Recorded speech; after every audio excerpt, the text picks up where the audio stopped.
Vamos a conversar ahora, tal como hemos anunciado, con el doctor Carlos Pérez, que es infectólogo de la Clínica Los Andes y decano de la Facultad de Medicina y Ciencias de la Universidad San Sebastián. Doctor Pérez, buenos días. Buenos días, Mauricio y Mirna. Muchas gracias por conversar con nosotros. Bueno, tenemos ahí el contexto general de los datos que se están entregando en Chile, los 400.000 contagios que ya superamos oficialmente ayer. Y este panorama en el mundo que nos está hablando de la posibilidad de reinfecciones. Conocimos un caso en Hong Kong que hizo noticia esta semana en el mundo, y luego de conocerse ese caso de una persona que se había contagiado en abril, que hizo la enfermedad, que se recuperó y que volvió a contagiarse en agosto, fue seguido por reportes de situaciones similares en Holanda y Bélgica. La OMS dice que es muy improbable que esos casos signifiquen mucho, porque se comparan con los 23 millones de contagiados que iban ayer en el mundo. Hoy día ya vamos en 24 millones. ¿Qué opina usted, doctor Pérez? Comparto absolutamente esa opinión. Desde hace mucho tiempo en que se habían planteado otros posibles casos de reinfección, incluso en nuestro país, ¿no es cierto? Habíamos sido bastante escépticos al respecto. Cuando uno reporta una reinfección, tiene que ser muy riguroso en establecer que efectivamente la persona tuvo esta infección, se recuperó y nuevamente volvió a adquirir el virus, y en este caso, el caso Hong Kong, así se hizo, pero la verdad es que de estos más de 24 millones de casos que llegan en el mundo, sería la primera vez, más estos par de casos que están todavía en estudio, ¿no es cierto? Así que la verdad es que consideremos que esto es una situación infrecuente e improbable, y que por lo demás también ocurre en otras infecciones virales respiratorias, no es algo nuevo, pero infrecuente y de menor importancia desde el punto de vista clínico y epidemiológico. Así es que yo también estoy tranquilo al respecto. Ya, y debiéramos también entonces estar tranquilos en cuanto a que esencialmente, hasta donde se sabe, los contagios con el virus sí generan los anticuerpos o incluso la defensa celular con las llamadas células T, de que nos hablan también los expertos. Efectivamente, y en este caso es muy interesante porque el caso de Hong Kong se trata de un hombre joven que tuvo un cuadro bien documentado, y en la segunda oportunidad la infección fue completamente asintomática, porque fue pesquisada cuando él venía llegando del extranjero. En el aeropuerto de Hong Kong se le hizo como parte de un screening, nuevamente un test de PCR, y se determinó que estaba infectado, se estudió bien, ¿no sé todo? Se pudo comparar los virus, etcétera, pero este último episodio fue completamente asintomático. Yeah. Y eso habla de que probablemente los anticuerpos que había desarrollado en la primera oportunidad ayudaron a proteger de enfermedad, o sea, hizo infección pero sin enfermedad, y eso es una muy buena noticia desde el punto de vista del clínico, digamos. Ya, los anticuerpos igual estaban funcionando entonces. Claro, doctor Pérez, pero eso también nos da el pie para preguntar, yo sé que todo esto está en investigación o está siendo evaluado, ¿no? Pero, en definitiva, de lo que se sabe hasta ahora, ¿qué nivel de permanencia de estos anticuerpos después de que una persona ha contraído el coronavirus? O más bien, la pregunta es, ¿por cuánto tiempo esa persona podría decirse que puede estar inmune? ¿De qué factores depende? Mire, no lo sabemos con certeza. Sí sabemos que, como en cualquier infección, estos protegen, ¿no es cierto?, ante nuevas exposiciones.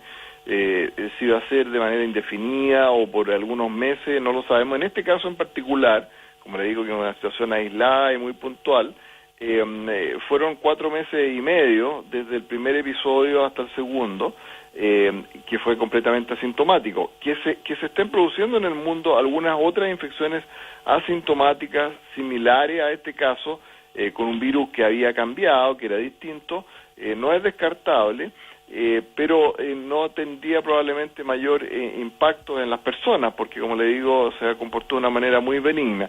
Pero todas esas respuestas no las tenemos todavía con certeza. Sabemos sí que los anticuerpos van disminuyendo con el tiempo y que podría uno estar potencialmente expuesto en el futuro, y de ahí también hay un cuestionamiento respecto a si cuando tengamos vacunas tendremos que bastará con una sola dosis o habrá que repetirla anualmente. No lo sabemos todavía eso. ¿Y qué impacto tiene, doctor Pérez, este fenómeno, que aunque por puntual que sea en el tema vacunas, desde otro punto de vista? Me refiero al hecho de que las vacunas desarrolladas, por ejemplo, en China, me imagino que tienen que ver con el combate al virus de acuerdo al genoma del virus y a las cepas que se encontraron en China. Las que están en Europa, no sé si tienen diferencia, apuntan o no a las cepas que se desarrollaron en Europa, que como vemos ahora con este caso de Hong Kong de un reinfectado, fue distinta la cepa del virus que contrajo en Europa a la que había tenido originalmente en China.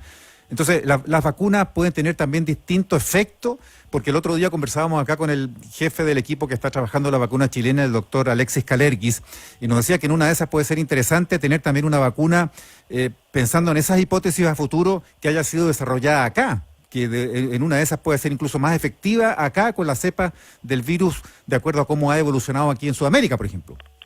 Sí, es una muy buena pregunta, pero la verdad es que la mayoría de las vacunas o todas las vacunas que se están desarrollando apuntan a que el organismo desarrolle anticuerpos contra una parte del virus, que es la proteína S que está en la superficie del virus, que es la que se une a la célula blanco, y esa zona es más estable, más conservada, por así decirlo, más común a los diferentes tipos potenciales. Así que lo que esperamos es que estas vacunas tengan más bien como un amplio espectro, digamos, que puedan cubrir diferentes variantes del virus. Así es que yo esperaría que esta vacuna, en este caso en particular, tuvieran una cobertura más amplia, pero como le digo, eso también lo vamos a ir viendo en el camino. Los cambios genéticos que tenía un virus respecto al otro, en este caso en particular, existían, pero eran menores. O sea, esto no era un virus completamente distinto, tenía algunas diferencias, pero esperamos que estas vacunas se hagan cargo de eso y den una cobertura más amplia, pero como le digo, eso también es algo motivo de estudio para el futuro. Sí, conversamos a esta hora con el doctor Carlos Pérez, infectólogo de la Clínica Los Andes y decano de la Facultad de Medicina y Ciencias de la Universidad San Sebastián. Doctor Pérez, a propósito de este, digamos, paso a superar los 400.000 casos de contagio en el país, el convertirnos en el cuarto país con más contagios por millón de habitantes, yo quisiera preguntarle, y por otro lado, perdón, le agrego más elementos, ¿no? Señalar que Chile solo figura en el lugar 45 del ranking de países que aplican más test de PCR. ¿Qué le habla esto a usted? Porque algunos expertos señalan que esto tiene que ver con la estrategia que usó el gobierno chileno de fortalecer fundamentalmente el control de la pandemia dentro de lo que era lo que se llamó del hospital hacia adentro, pero donde hubo menos, si usted quiere, énfasis en todo lo que era desde el hospital hacia afuera y sobre todo en el tema de la trazabilidad. ¿Usted coincide con esa explicación de esto? Mire, se pueden hacer muchas miradas y críticas hacia el pasado. Yo creo que en general nuestro país ha hecho un gran esfuerzo. Desde el comienzo, recordemos que inmediatamente cuando se reportaron los casos, nuestras autoridades tomaron nota de esa situación. Rápidamente fuimos capaces de desarrollar la capacidad diagnóstica, fuimos entre los primeros países de la región en que se pudo tener disponible test de PCR. Esa red se amplió a todo el país y ya no solo incluyó laboratorios tradicionales, sino que laboratorios de universidades. Por ejemplo, en la Universidad de San Sebastián tenemos 3 laboratorios donde hemos estado realizando este test, ¿no es cierto?, y así como muchas otras instituciones. Desde luego se amplió la capacidad hospitalaria, ventiladores, etcétera, todo lo que usted señala, pero también se comenzó un comienzo en educar a la población, ¿no es cierto?, y en ir implementando medidas progresivas de restricción de la circulación, y a pesar de que no estemos en el primer lugar, ¿no es cierto?, de testeo, sí lo estamos dentro de América Latina, digamos, somos por millón de habitantes el país que más se testea.